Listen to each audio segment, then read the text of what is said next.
Buenas tardes y bienvenidos mis amigos, mis amigas. Pasamos a ofrecerles un tema que va a ser metanarrativa del lenguaje bíblico. La metanarrativa es cuando se quiere diseccionar la palabra de la palabra. Es decir, se quiere hablar de la palabra dentro de la palabra.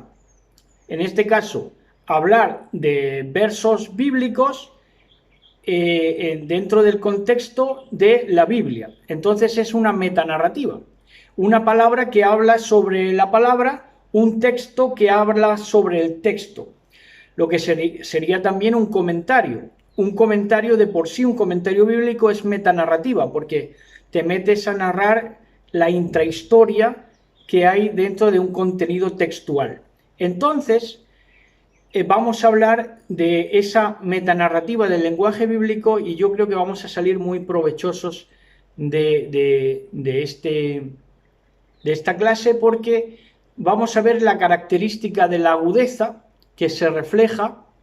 Esto es un caso de metanarrativa porque va a hablar de la palabra utilizando palabras, que va a ser Hebreos 4:12, que van a entender ustedes lo que es la metanarrativa cuando yo les explique y les lea este verso de Hebreos 4:12.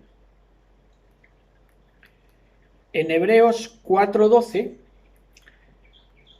dice así, dice que la palabra de Elohim, porque la palabra de Elohim, la palabra de Dios, es viva y eficaz, y más cortante que toda espada de dos filos, y penetra hasta partir el alma y el espíritu y las coyunturas y los tuétanos, y discierne los pensamientos y las intenciones del corazón.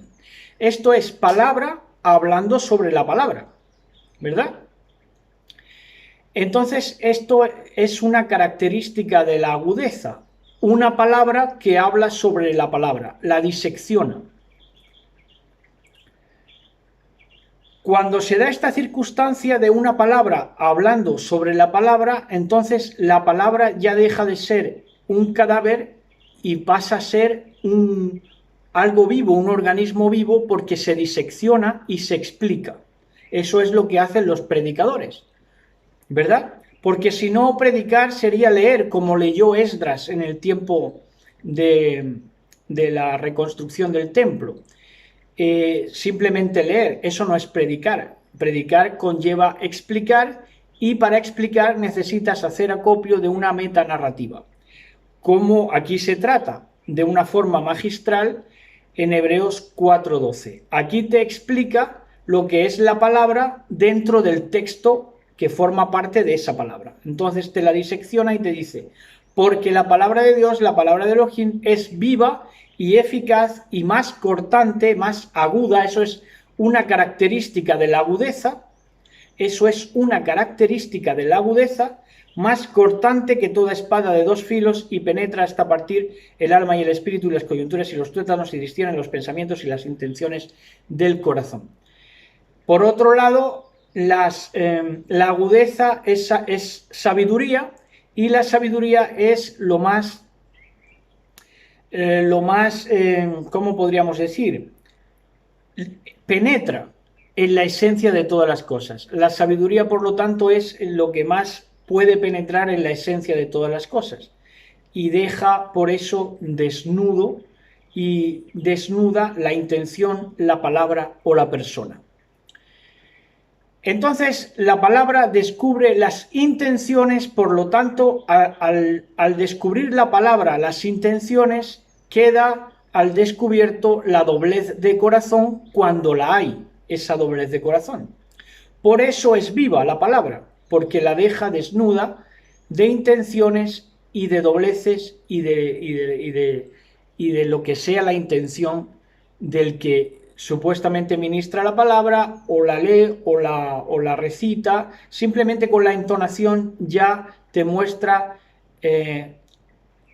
si estás atento, con esa característica de la agudeza que se refleja en Hebreos 4:12. Si estás atento, con la mera entonación ya te está hablando de las intenciones reales que tiene el emisor de esa palabra. Por eso es una palabra viva. Deja más claro el asunto que hablarlo directamente. Esto es una característica de la agudeza y esto es cuando te das cuenta de ese lenguaje metanarrativo y te das cuenta de que la Biblia es capaz, como la gente siempre, antes de hablar de frente, antes de hablar directamente, se va por las ramas y te habla arrojándote Biblia, pero es que resulta que al arrojarte Biblia y no hablar directamente del asunto, deja más claro todavía cuál es el carácter, cómo es el carácter real de esas personas. ¿Entienden lo que les estoy diciendo? Entonces deja más claro el asunto. Hablar de Biblia que decirlo o confesarlo directamente. Porque, ya digo, en la entonación, en cómo lo dices y en la aplicación que le quieres dar al texto, va a descubrir tus intenciones reales, tu doblez si la tienes, o tus intenciones malsanas si también las tienes.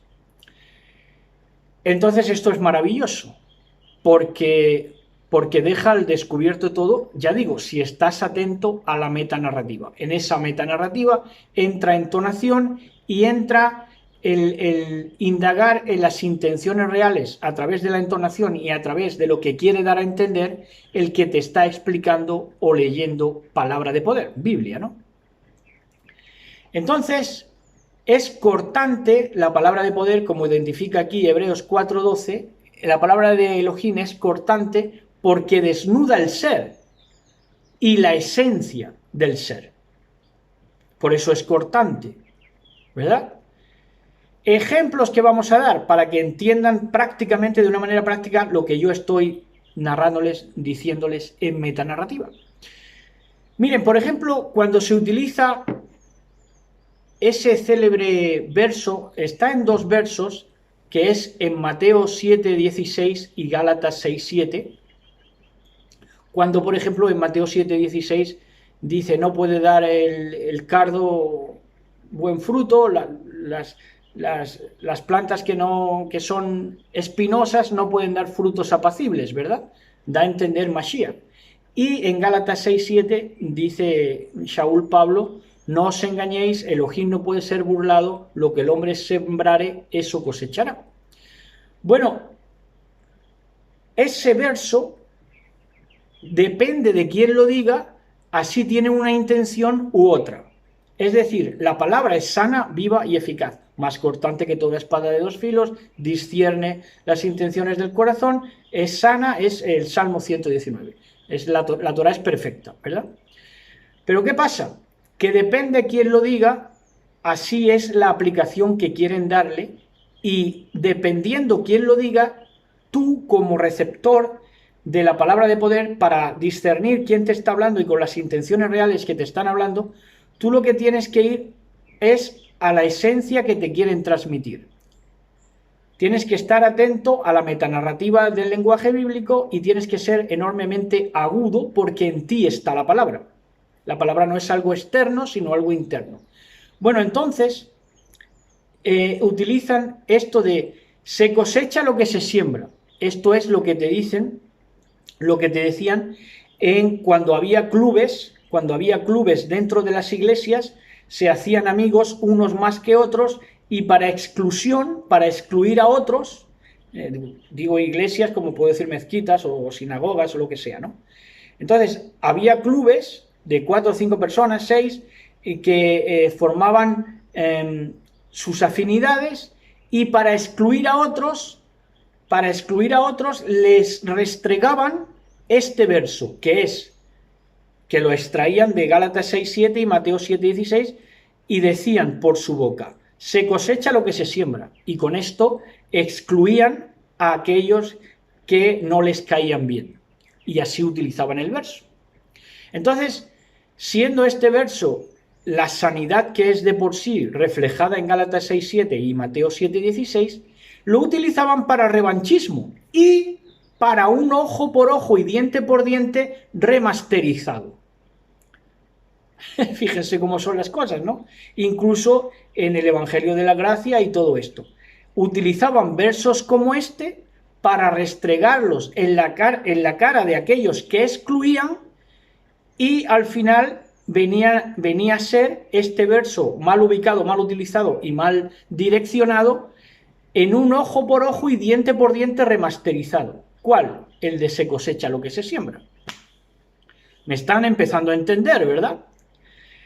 Entonces, el verso el verso que hablamos de que no puede un árbol malo dar frutos buenos, el verso no habla de venganzas, o los versos, en este caso son dos, repetimos, Gálatas 6:7, Mateo 7:16, el verso no habla de venganzas como quiere dar a entender el que decía esto para excluir a otros, sino que lo que habla el verso o los versos es de la calidad que ofrece discernir.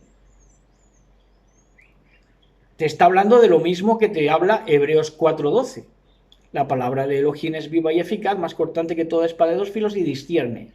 Bueno, pues lo que te habla también estos versos de se cosecha lo que resumían en el lapidario, se cosecha lo que se siembra, esto hablaba en verdad de la calidad que ofrece el discernir, lo que se te dice para que tú captes a quien intenta o engañarte o decirte la verdad. Entonces, otro de los ejemplos es Primera de Corintios 5:5. Este es otro clásico de versos mal utilizados que, como no tengas una metanarrativa y como no sepas discernir dentro de la palabra, con la palabra dentro de ti, cribes las intenciones de tu emisor, del que te emite a ti las palabras, pues tienes que estar ojo a visor para ver malas aplicaciones como esta de Primera de Corintios 5:5. Que dice de esta manera. Dice, el tal sea entregado a Satanás para destrucción de la carne a fin de que el espíritu sea salvo en el día del Señor Jesús. Oiga, qué cosa más estrambótica y extraña. Y esto de nuevo lo aplicaban a excluir, y ya no solamente, ya no les bastaba con excluir, con el se cosecha lo que se siembra, sino que además ya querían justificar las aberraciones contra alguien. Y utilizaban este verso para ello. Primera de Corintios 5:5.